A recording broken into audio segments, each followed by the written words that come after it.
오순절 성령 강림 주일 예배로 드리고 있습니다. 특별히 오순절 성령 강림 주일 예배이지만 오늘 설교 본문을 신약 성경의 본문으로 하지 않고 계속해서 이제 모세에 관련된 출애굽기 3장, 4장의 본문으로 말씀을 나누고 있습니다.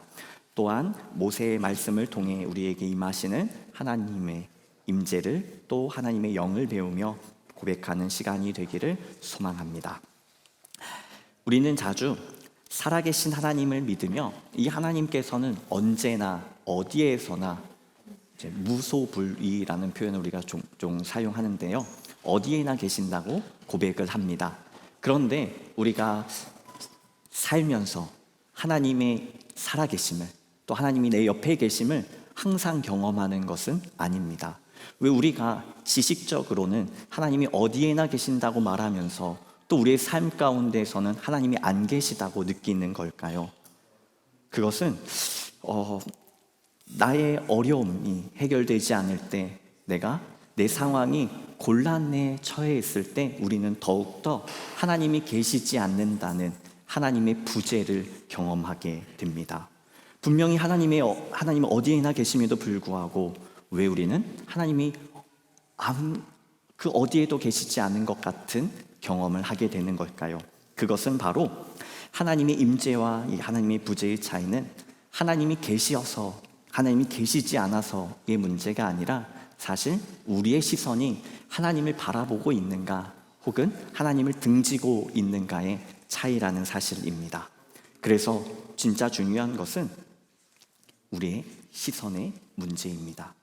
이스라엘 백성들이 그들의 고통 가운데 하나님을 향하여 부르짖었습니다. 그때 하나님께서는 그들의 고통을 보셨고 들으셨고 아셨다고 성경은 기록하고 있지요. 하나님을 찾았을 때에, 하나님을 향하여 그들이 계속해서 나아가려고 했을 때 하나님께서는 그 부르짖음을 아셨다고 말씀하실 뿐만 아니라 그들을 이집트 땅에서 꺼내어 가나안 땅으로 인도하시겠다고 말씀하셨습니다. 하나님께서는 그래서 그때 이스라엘 백성들이 하나님께 부르짖었을 그때에 모세를 통하여 이집트 탈출 프로젝트를 시작하셨던 것입니다. 이스라엘 백성들이 그들의 시선이 하나님께로 향하였을 때 말이지요.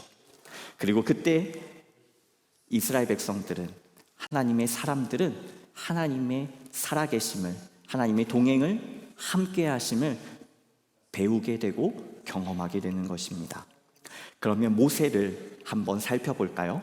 하나님께서는 이스라엘 백성들의 부르짖음 가운데 전혀 상관이 없을 것 같은 모세를 부르셨습니다. 모세는 우리가 알고 있듯이 이집트의 왕자로 40년을 살았고요, 그 40세부터 80세까지를 미디안 광야에서 목자로 살아간 사람입니다. 그가 이집트의 왕자로 살아갔을 때에는 그 이집트의 사람들에게 왕궁에서 인정받으려고 애쓰며 노력하며 살았을 것입니다. 그런데 그리고 그 안에서 풍요로움을 느꼈겠지요. 그런데 문제는 그 안에서 정말 하나님을 경험하고 하나님의 임재를 느끼면서 살았을까요? 아마도 그렇지 않았을 것입니다.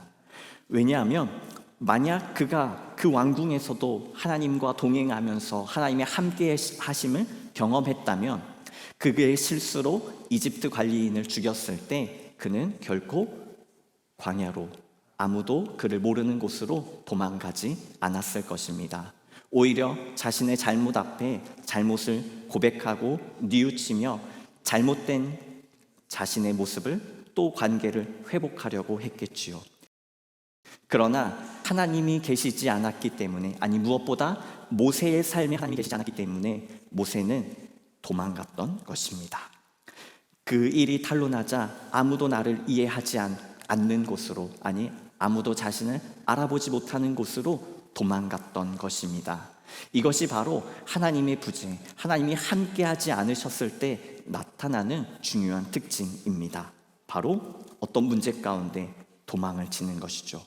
그렇게 광야에서 40년을 보낸 후에 모세가 경험한 것은 신기한 현상이었습니다. 타지 않는 떨기나무.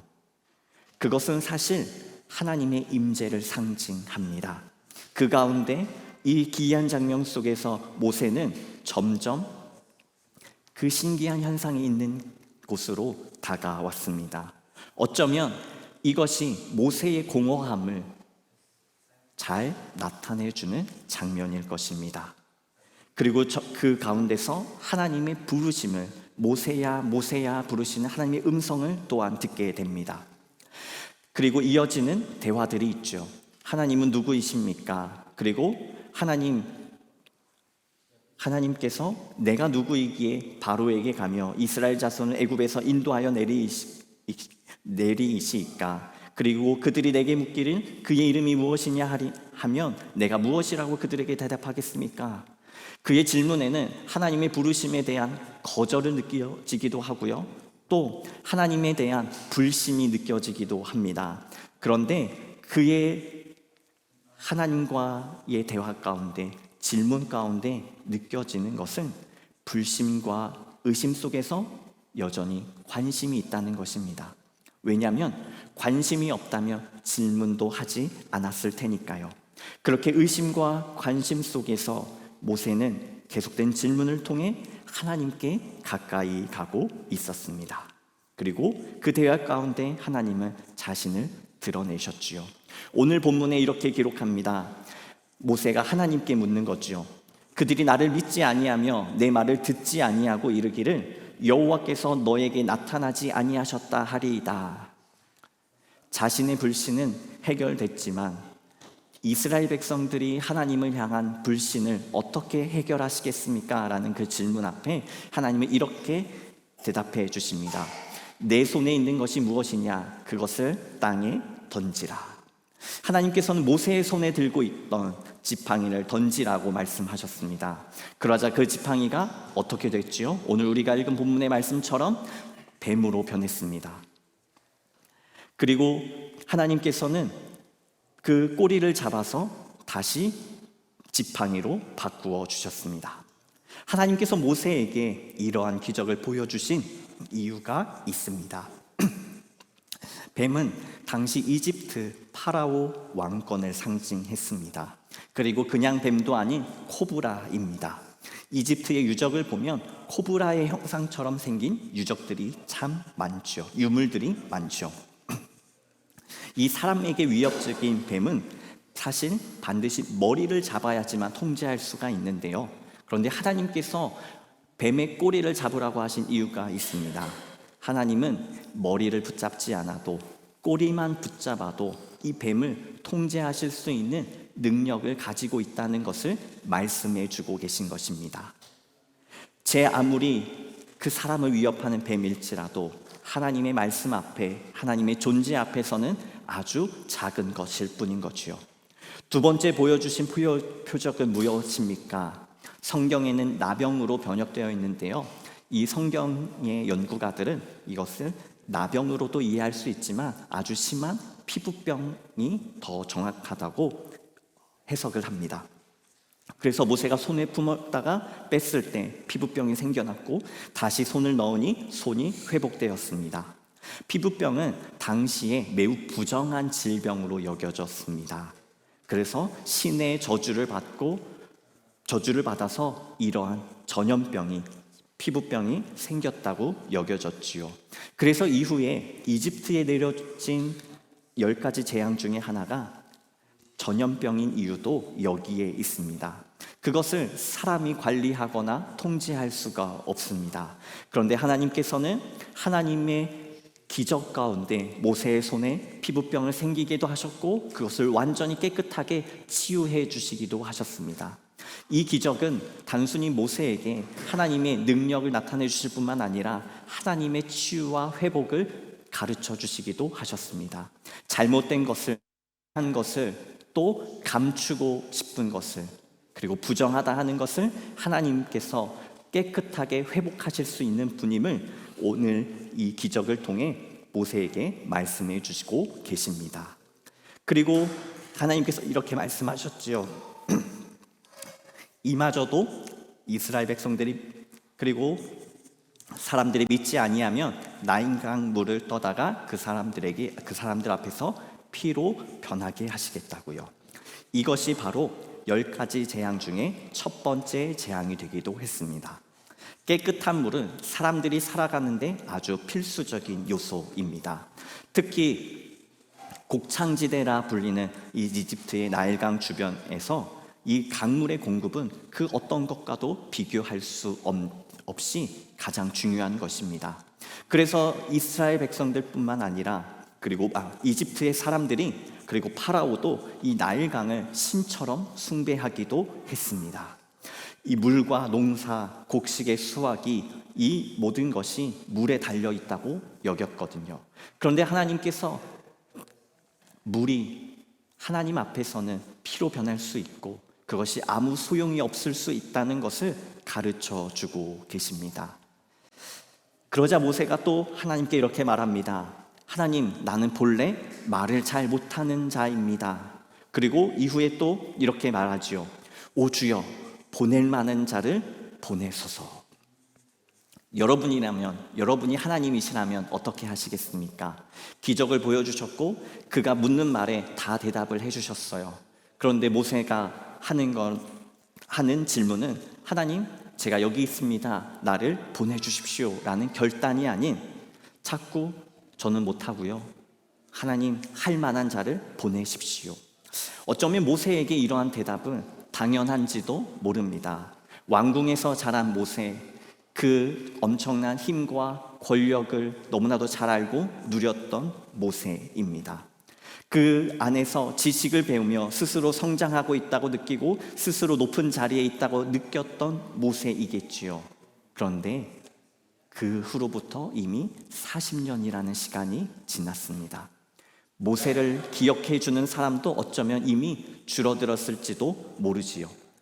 그 옛날 전성기라고 여겨졌던 인생의 시간들이 이미 다 지나가 버렸습니다. 그러니 지금 파라오 그 이집트 왕 앞에서 또 이스라엘 관계 속에서 그가 감당해야 할 정치적인 능력 또 그에게 필요한 역할을 잘 할 수 없다는 것을 지금 모세가 말하고 있는 것입니다. 단순히 그가 내가 말을 잘 하지 못한다는 말이 아니라 지금 이제 나에게 그럴 만한 힘도 권력도 없습니다 라는 표현인 것입니다. 그때 하나님께서 모세를 향해 말씀하십니다. 누가 사람의 입을 지었느냐? 누가 말 못하는 자나 못 듣는 자나 눈 밝은 자나 맹인이 되게 하였느냐? 나 여호와가 아니냐? 이제 가라. 내가 내 입과 함께 있어서 할 말을 가르치리라. 또 이어지는 그 하나님의 말씀은 내가 내 입과 그의 입에 함께 있어서 너희들이 행할 일을 가르치리라 라고 말씀하셨습니다.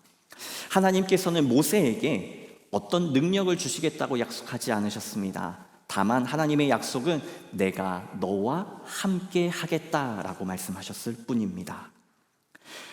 하나님께서는 왜 모세를 선택하셨을까요? 적어도 하나님께서 선택하신 그 이유에는 분명한 조건들이 있었습니다. 적어도 지금 모세는 노예가 아니었습니다. 바로 왕이든 그리고 이집트 사람들이든 그 사람들 앞에 사람 대 사람으로 설 수 있는 유일한 자격을 갖추었습니다. 그에게 요구하셨던 것은 하나님께서 그에게 요구하셨던 것은 모세가 가진 능력이 아니라 바로 그 파라오 앞에 설 수 있는 그냥 딱 한 가지의 조건이었을 뿐입니다. 그리고 더 중요하게는 이렇게 말씀하셨죠. 하나님께서 나 여호와가 아니냐. 우리가 지난주 말씀에 나는 나다라고 하신 그 하나님의 말씀을 기억해 볼 때에 우리는 하나님이 그 어느 것에도 규정되지 아니하고 또 나는 나라고 하신 말씀 가운데 하나님께서 모든 것을 행하실 수 있는 분임을 지금 모세에게 다시 한번 가르쳐주고 계십니다. 그리고 그 기적을 통해 하나님께서는 함께 하시는 가운데 행동하시는 분이신 것을 또 나타내주고 계십니다. 그런데 우리는 자주 이렇게 생각합니다. 하나님의 일을 위해 누군가는 하나님께서 선택하시고 부르실 텐데 반드시 하나님은 능력이 좋은 사람을 선택하신다고요. 물론 그렇게 보일 수 있습니다. 그러나 하나님께서는 그 사람이 가진 능력을 보시는 것이 아니라 그 사람이 가진 마음을 보신다는 것입니다. 하나님이 함께 할 때에 하나님을 바라보는 마음을 가졌는지, 하나님을 향한 시선을 가졌는지, 그것이 하나님에게 가장 중요한 것일 뿐입니다. 그래서 하나님을 완전히 신뢰하며 하나님과 동행하며 하나님이 부르신 그 자리를 지킬 수 있는 사람을 찾고 계십니다. 그 사람이 바로 모세였습니다. 오늘 말씀을 조금 정리해 보도록 하겠습니다. 하나님께서 모세에게 주신 능력은 무엇입니까? 사람이 소유한 능력이 아닙니다. 언제든지 주머니에 가지고 있다가 꺼내서 쓸 수 있는 마치 아이템과 같은 그런 능력이 아니라는 것입니다. 하나님께서 모세에게 주신 능력, 그 유일한 능력은 바로 하나님의 함께하심, 하나님의 동행, 하나님의 임재입니다. 우리가 하나님의 임재에 대해서 말할 때 종종 성령의 임재를 초월적인 기적이나 신비한 체험으로 한정지어서 생각하기도 합니다. 그러나 진정한 하나님의 임재는 하나님과의 올바른 관계를 의미합니다. 모세는 지금 하나님께 묻고 하나님의 음성을 들으며 하나님을 알아가고 있습니다. 이전에 자신이 알았던 하나님의 지식을 하나님을 마주함으로 계속해서 새롭게 업데이트를 하고 있습니다. 그리고 자신이 경험한 하나님을 통해, 그리고 하나님을 부르시는 그 자리로, 무엇보다 순종의 자리로 나아가고 있는 중입니다. 그래서 하나님의 임재는 어떠한 정해진 능력이 아니라 신비로운 현상이 아닙니다. 오직 하나님과의 관계를 의미합니다. 왜냐하면 하나님께서 말씀하신 것은 그저 내가 너와 함께 하겠다라는 말씀만 주셨기 때문입니다. 오늘 우리가 함께 읽은 출애굽기 4장 1절 말씀을 보다 보면요, 그 성경책을 가지고 계신 분들은 아마 아실 거예요. 그 제목에 오늘 본문 그대로 오늘 성경 말씀의 제목 그대로 써 있습니다. 하나님이 모세에게 능력을 주시다. 그 능력은 모세가 하나님의 함께 하심을 신뢰하는 것입니다. 그리고 하나님의 임재 가운데 하나님이 이끌어 가실 일들을 기대하는 것입니다. 그리고 그 부르신 그 자리를 지키는 것입니다. 그것이 바로 하나님께서 모세에게 주신 능력입니다. 믿음이 없어 보이던 모세의 질문과 망설임은 점차 하나님의 임재를 향한 걸음이 되었습니다. 오늘 우리도 하나님의 임재를 구한다면 모세처럼 하나님께 질문하며 그분을 찾아야 합니다. 하나님께 질문하는 용기, 또 말씀을 듣는 그 마음, 하나님과 동행하는 그 부르심 가운데 하나님은 우리에게 다가오십니다. 그리고 우리에게 능력을 주십니다.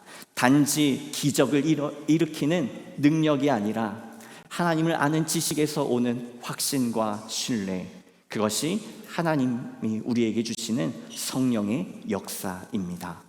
그 확신은 우리로 하여금 두려움이 없게 하고 하나님께 순종하게 만들며 하나님의 뜻에 우리의 삶을 맞추어가는 능력을 주십니다.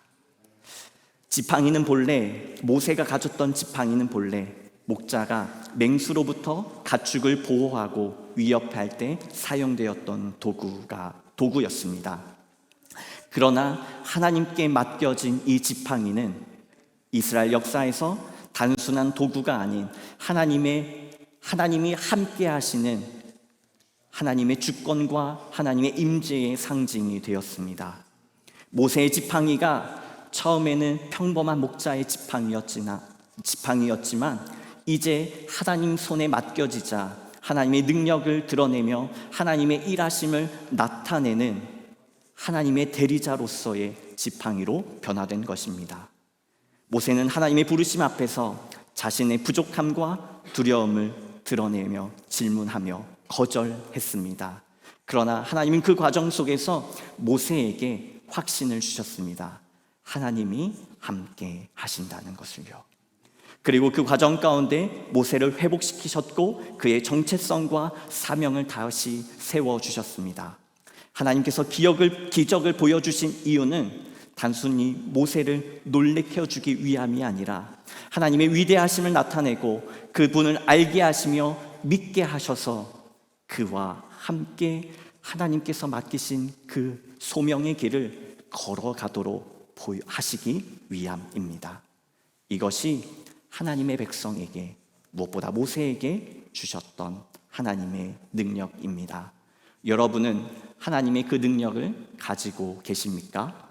우리 함께 아까 불렀던 그 찬양, 그대로 되리라 라는 찬양을 고백하면서 기도할 텐데요.